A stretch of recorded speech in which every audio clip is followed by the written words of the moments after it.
저는 두 가지에 대해서 좀 말씀을 드리고자 합니다. 박근혜 대통령께서 이 세월호 사건 이후에 그 후속 조치로 정부 조직 개편안을 내놓았던 것이 사실은 적절치 못하다는 저희들 입장을 발표를 했었습니다만은 그 뒤로도 또 행정부의 조직 개념을 그대로 존치시킨다는 번복이 있었고, 또 어제 정부의 입법 예고 안에 이 소방방재청을 해체해서 이 국가안전처로 축소 개편해서 넣는다는 발표가 있었는데, 그런 부분에서 문제점 제시를 하고요. 다음으로 저희들이 그동안 불사 지방선거 공약과 관련돼 가지고 간병보험을 새로 신설하는 문제 등 이 베이비 부모와 관련된 공약을 제시를 했었는데, 이 부분에 대해서 기자 여러분들이나 이런 부분이 좀 설명이 좀 미진한 부분이 있는 것 같아서 좀 더 두 가지를 설명을 드리고자 합니다. 먼저 소방방재청 폐지 추진에 관한 저희 새정치민주연합의 입장을 좀 말씀을 드리겠습니다. 정부가 어제 세월호 참사에 대한 후속 대책으로 대통령이 직접 발표하였던 정부조직 개편안을 법안으로 성안해서 정부조직법 개정안을 입법 예고했습니다. 그런데 납득할 수 없는 내용이 포함되어 있습니다. 즉, 소방방재청을 폐지하고 국가안전처 내의 본부 형태로 축소 개편하겠다고 합니다. 새정치민주연합은 국가안전처로 소방기능을 이양하고 소방방재청을 폐지하는 정부 조직법 개정안을 반대합니다. 세월호 사건에 대한 졸속 대책으로 소를 잘 지켜온 튼튼한 외양간까지 불안간 허문 것과 같은 일입니다. 오랫동안 국민의 생명과 안전을 최일선에서 지키고 있는 소방공무원 중심의 소방방재청 조직은 존치되어야 합니다. 정부는 소방청 폐지를 제고해야 합니다. 철저한 진상조사도 없이 사회적 공론화 과정도 일체 거치지 않고 대통령 혼자 밀셔서 독단적으로 내린 정부조직 개편의 허점이 계속 드러나고 있습니다. 이것은 마치 의사가 환자에 대해서 진단도 하지 않았는데 처방전을 제시한 격이라는 말씀을 드렸던 바 있습니다. 우리 새정치민주연합은 철저한 진상조사와 관련 전문가들의 충분한 토론을 거쳐서 정부조직법 개편안을 마련할 것임을 다시 한번 말씀드립니다. 다음 두 번째로 이 베이비 부모 세대를 위한 새정치민주연합의 특별한 공약에 관해서 설명을 드리겠습니다.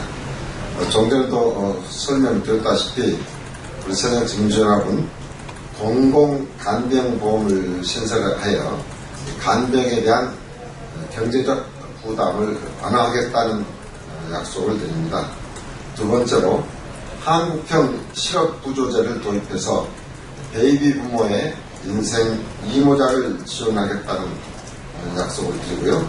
세 번째로 현재 65세 이상에서 대해서는 고용보험의 적용을 하지 않고 있는데 65세 이상의 이라 하더라도 계속해서 일하거나 새로 창업하시는 분들에 대해서는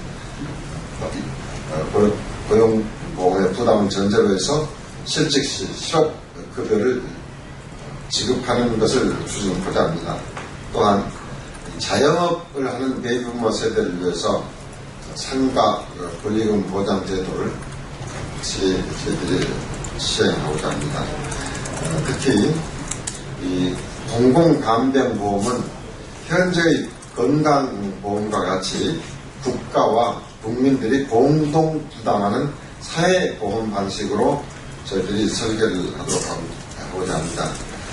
현재 한 달 평균 우리 국민들이 이 간병을 해야 할 그 집안에 환자가 있을 경우에 한 달 평균 200만 원 이상의 비용을 부담을 하면서 간병인을 고용하고 있는 실정입니다. 이로 인해서 사회적으로 봤을 때 2012년 기준으로 연간 약 2조 원의 사회적 부담이 발생을 하고 있습니다. 우리 당의 안처럼 국가와 국민이 공동 부담하는 사회보험 방식의 공공 간병보험을 신설해서 간병을 개인의 책임에서 국가 전체가 함께 부담하는 것으로 전환하고자 합니다. 만약 모든 병원급 의료기관에 간호인력으로 간병 서비스를 적용할 경우 연간 3조 877억 원이 소요되는 것으로 추계가 되었습니다. 이 경우 이것을 정부 재정에서 20% 지원하고 본인 부담률이 건강보험과 같이 20%로 가정해서 산정을 할 경우 가입자 1인당 월 평균 5,220원의 부담을 새롭게 하면은 이런 간병보험 제도를 시행할 수 있는 것으로 추산이 되었습니다. 이것도 단년도에 바로 시행하지 않고 2015년에 모든 공공기관에 일단 공공의료기관에 우선 적용을 하고 그리고 2016년과 17년 2년에 걸쳐서 단계적으로 민간병원에 적용하는 3년에 걸쳐서 분산해서 시행하는 방식으로 저희들이 확대하는 안을 가지고 있습니다.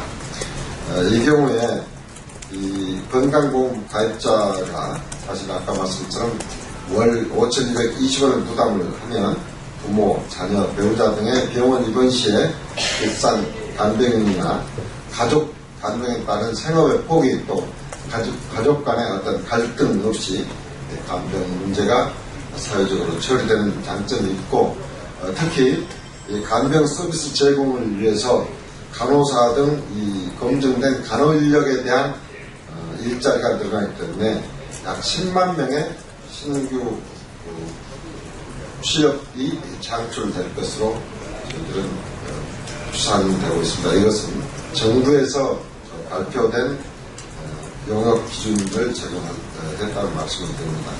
두 번째로 한국형 실업구조는 실업급여 지급 대상 기준을 180일에서 120일로 완화하고 급여 일수도 늘리면서 또 자발적 이직자의 경우에 지금 3개월 이후 미취업 시 지급 급여 자격을 부여하는 등의 저희들이 내용을 확대 적용했다는 말씀을 드리고요.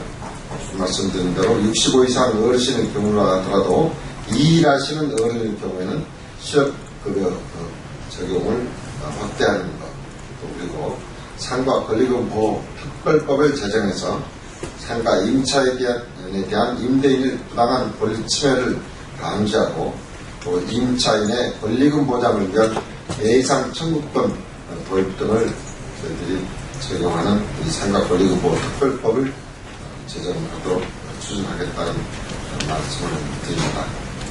이상 설명을 마치겠습니다. 많은 관심을 부탁드립니다. 감사합니다.